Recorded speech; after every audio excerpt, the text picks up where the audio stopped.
سلام اور آداب، امید ہے آپ سب خیریت سے ہوں گے۔ آج میں ایک اور مہمان شخصیت کے ساتھ آپ کی خدمت میں حاضر ہوا ہوں، اور جس علمی شخصیت سے آج ہم گفتگو کریں گے وہ علمی حلقوں میں بہت معروف نام ہے، اور آپ کا جو تخصص ہے اور جو آپ کے دلچسپی کے مباحث ہے یا موضوعات ہے، اس میں علم الکلام ہے، تصوف، فلسفہ، فلسفی آف سائنس، مغربیات کی آپ بہت ماہر ہیں ماشاء اللہ سے،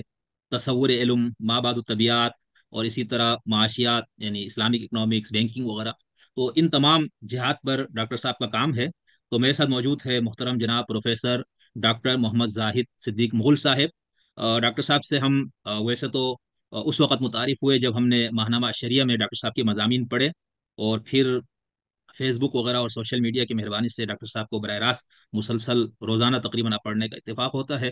اور ان کے جو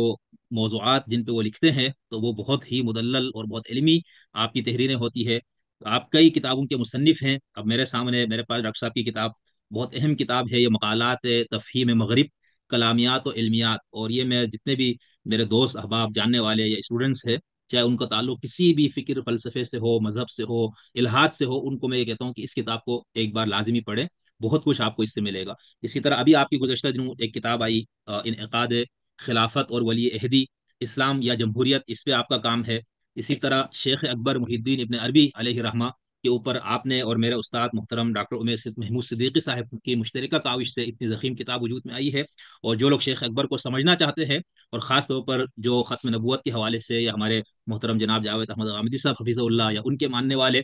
اور اس کے ساتھ جو یہ کہتے ہیں کہ مرزا صاحب وغیرہ نے بھی نبوت کا جو دعویٰ کیا وہ صوفیوں کے ہاں بھی اسی طرح کا تصور ہے، تو یہ اس پہ بہت ہی زبردست علمی تنقید پر مشتمل کتاب ہے، شیخ ابن عربی کا تصور نبوت اور عقیدہ ختم نبوت۔ اس کے علاوہ ڈاکٹر صاحب کے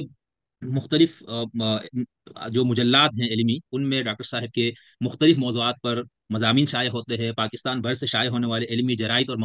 کے اندر، اسی طرح مختلف ویب سائٹس جو اس حوالے سے ہے ان پہ بھی، مثال کے طور پر الشریعہ کا جب میں نے ویب سائٹ کھولتا ہوں تو اس میں آپ کے 46 مضامین سامنے نظر آتے ہیں، اور میں ایک دو چیزیں بتاتا ہوں کہ آپ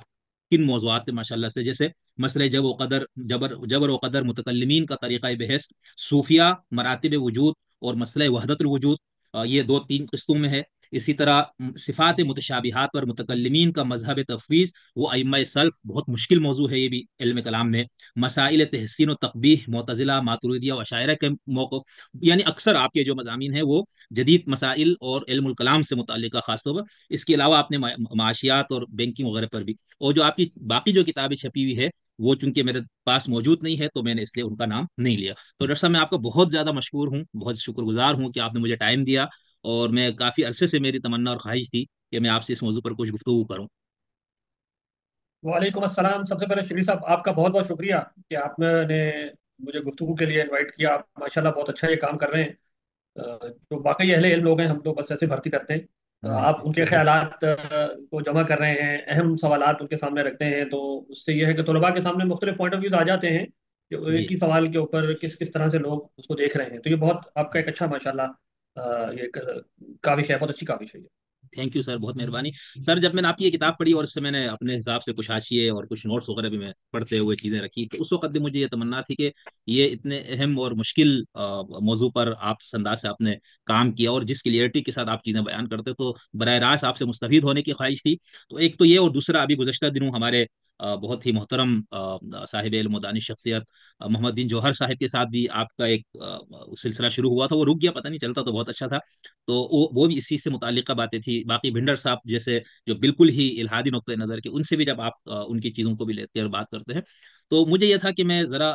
ایک موضوع پہ آپ سے فی الحال گفتگو کروں، پھر انشاءاللہ آپ سے دوبارہ وقت ملا تو فلسفی آف سائنس اور ان چیزوں پہ بھی میری خواہش ہے۔ تو آج میں آپ سے عقل سے متعلق جو ہے نا، صرف اس موضوع کا میں نے انتخاب کیا ہے، اور مجھے یہ لگا کہ اس پہ سب سے موزوں شخصیت انشاءاللہ آپ کی ہے، تو میں عقل سے متعلق جو ہے میرے کچھ سوالات ہیں وہ میں آپ کے سامنے رکھنا چاہوں گا انشاءاللہ، اور ہم آپ سے پھر اس سے مستفید ہوں گے۔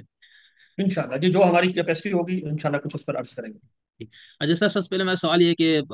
اب جیسے ہم کسی سے پوچھتے ہیں کہ عقل کیا ہے، تو پہلے لوگ چونک جاتے ہیں، یعنی اتنا معروف متداول، اور ہر دوسرے تیسرے جملے میں ہم یہ لفظ بولتے ہیں کہ عقل سے کام لو، عقل پہ ہاتھ مارو، اب وہ تو عقل سے ہی آ رہی ہے، یہ اس طرح کے، اور پھر ہم کہتے ہیں عقلی پیمانوں سے یہ بات یوں ہے. تو یہ لفظ اتنا معروف مشہور اور اتنا متداول ہے، یعنی ہر زبان میں، ہم تو اردو اور عربی اور یہ تھوڑی سی جو زبانیں جانتے ہیں اس میں. تو اس پہ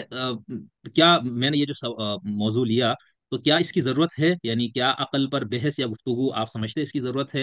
اور کیا تمام اہل علم، یعنی میں تمام انسان تو نہیں کہوں گا، خاص طور پر جو فلاسفہ، متکلمین، جو علم کے شعبے سے تعلق رکھنے والے، کیا وہ اس حوالے سے کوئی کنفیوژن کا شکار آپ کو نظر آتے ہیں؟ اور کیا عقل کی تعریف، اس کی حقیقت اور اس کا جو دائرہ کار ہے، کیا اس پہ کوئی اتفاق پایا جاتا ہے انسانوں میں؟